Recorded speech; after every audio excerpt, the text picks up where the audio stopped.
ಸಾಹಿತ್ಯಿಕ, ಸಾಂಸ್ಕೃತಿಕ, ಧಾರ್ಮಿಕ ಸಂಘ ಸಂಸ್ಥೆಗಳೊಂದಿಗೆ ನಿಕಟ ಸಂಪರ್ಕ ಹೊಂದಿರುವ ತಾವು ಈ ಸೇವೆಗೆ ಸಮರ್ಪಿಸಿಕೊಂಡಿದ್ದೀರಿ. ನೇರ ಮತ್ತು ದಿಟ್ಟ ಚಿಂತನೆಗೆ ಮತ್ತು ಅಭಿವ್ಯಕ್ತಿಗೆ ಹೆಸರಾದ ನೀವು ಕನ್ನಡ ನಾಡಿನ ಸಾಹಿತ್ಯ ಸಂಸ್ಕೃತಿ ಕ್ಷೇತ್ರಕ್ಕೆ ಕಳೆದ 4-5 ದಶಕಗಳಿಂದ ಅನುಪಮ ಸೇವೆ ಸಲ್ಲಿಸುತ್ತಾ ಬಂದಿದ್ದೀರಿ. ಅಖಿಲ ಭಾರತ ಶರಣ ಸಾಹಿತ್ಯ ಪರಿಷತ್ತಿನ ಜಿಲ್ಲಾಧ್ಯಕ್ಷರಾಗಿ ತಾವು ನಮ್ಮ ಶರಣ ಸಾಹಿತ್ಯ ಪರಿಷತ್ತಿಗೆ ಹೊಸ ಚೈತನ್ಯವನ್ನು ತುಂಬಿದ್ದೀರಿ.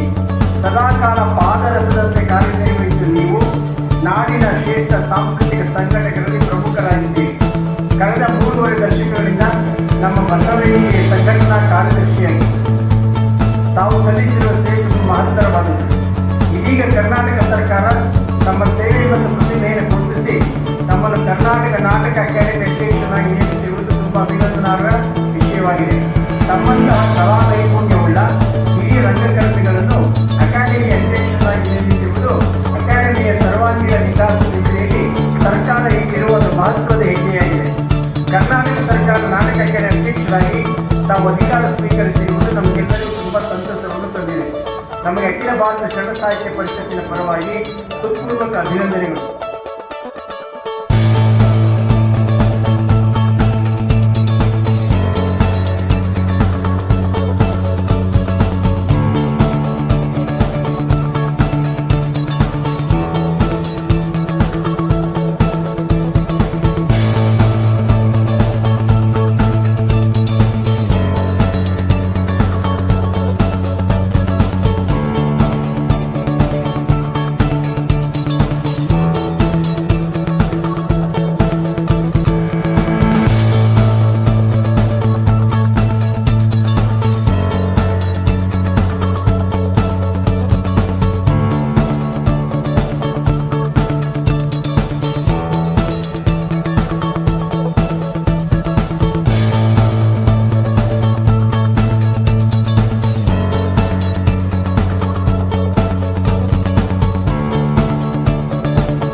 ನಮ್ಮ ನಾಗರಾಜ್ ಕರ್ನಾಟಕ ನಾಟಕ ಅಕಾಡೆಮಿ ಪರೀಕ್ಷಾ ಇದಕ್ಕೆ ಮುಖ್ಯಸ್ಥರಾಗಿರೋದ್ರಿಂದ ಅವ್ರಿಗೆ ಗೌರವಾರ್ಪಣೆ ಮಾಡಿದ್ವಿ.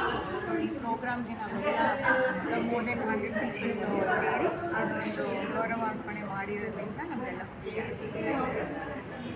ಇದು ನಾಟಕ ಅಕಾಡೆಮಿ ಅಧ್ಯಕ್ಷರಾಗಿ ಆಯ್ಕೆಯಾಗಿರೋದು ನಮಗೆಲ್ಲ ತುಂಬ ಖುಷಿ ಕೊಟ್ಟಿದೆ. ಅವ್ರಿಗೆ ಅಭಿನಂದನೆ ಸಲ್ಲಿಸ್ತೀನಿ.